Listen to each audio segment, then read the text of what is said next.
When leadership hesitates, it doesn't just look weak, it puts a nation at risk. Ladies and gentlemen, we've got a shocking development overnight. Reports suggest that Iran has fired missiles at a UK-US base on Diego Garcia, in a dangerous escalation we haven't seen before. But the real shock? It's not just the attack, it's the slow and deeply controversial response from the British government.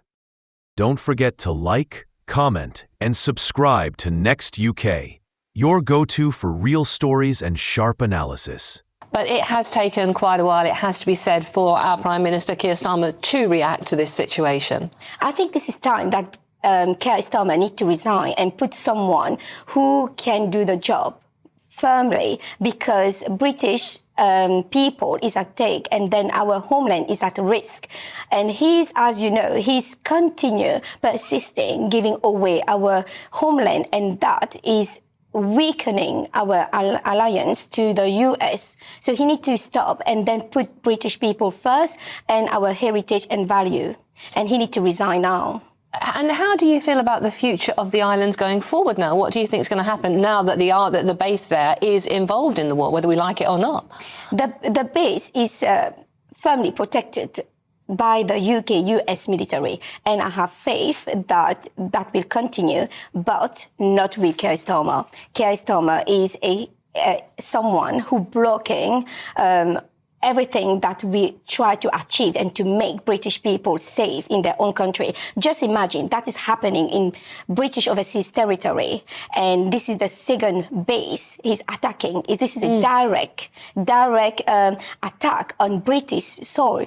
So if he's not putting forward, he needs to put someone else to do the job, not him. Who do you think would do a good job, just out of interest? At the moment, the people who are really close to our ally and to save, the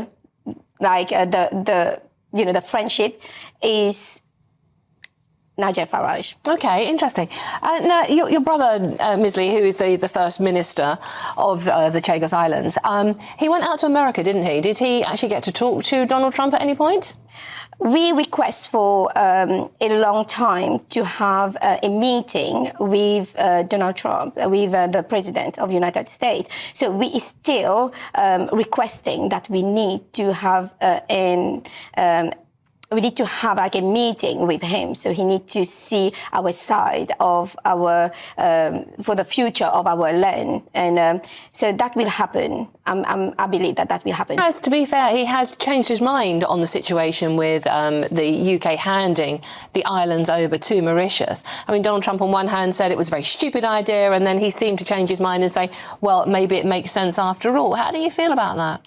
I believe he didn't have, the President of the United States didn't have the right information from the people, what Keir Starmer is sending to the US. That's why he's making this decision. So we have a lot of people who are working with us and know what actually happening, and then brief the US administration. So this is why there's a change of mind.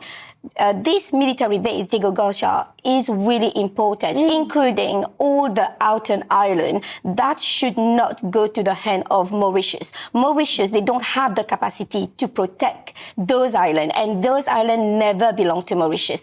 It belongs to the British, it belongs to the Sagosian, and the Sagosian for generation to generation since we ceded those islands from France are British subject and British citizen, and we need to protect British overseas territory. We've been forcibly removed from our island from Labour Party in late 1960 and 1970, not 2026 that Keir Starmer is removing forcibly again our people, our British people. We need to stop that, and all the British people in our country, in England, is concerned because this is our homeland we're talking about, this is our military base we're talking about, and this is our UK contribution we're talking about. So we need to protect it, we need to stand up and then say, Keir Starmer, you can't do the job, let someone else do it.